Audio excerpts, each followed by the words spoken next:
menú per menys de 5 euros i el truc és agafar productes que siguin propers, productes econòmics i tractar-los com si fossin de màxima qualitat.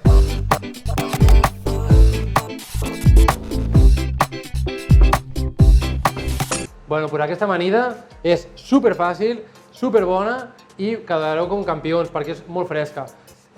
Pelador. Traiem la part més externa, aquesta part no la volem.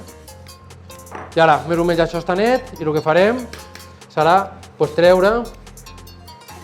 Bueno, això treball de xinos.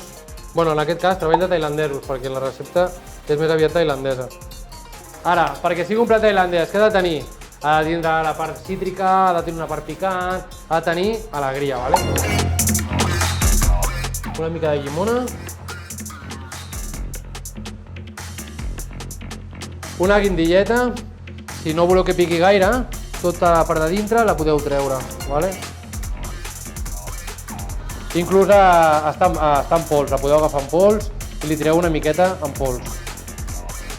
Gingebre. Una mica de sucre. Una mica de sèsam, jo tinc sèsam negre, però podeu posar el sèsam que vulgueu, ¿vale? Hi ha sèsam torrat o ajonjoli, ¿vale? Una miqueta de salsa de peix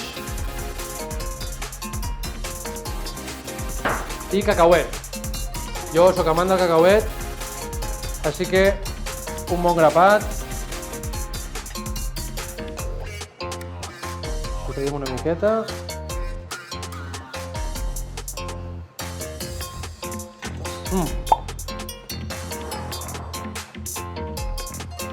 Vale.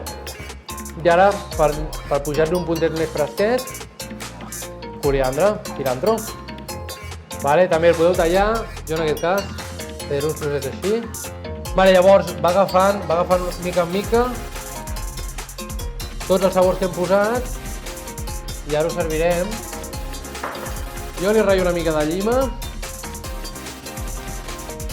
per donar el meu puntet i això, lògicament, el menja amb uns palillitos. Vale, i aquest és un aperitiu super fresc per començar qualsevol elaboració i super econòmic. Així que si voleu un menú per menys de 5 euros, això és un aperitiu assegurat.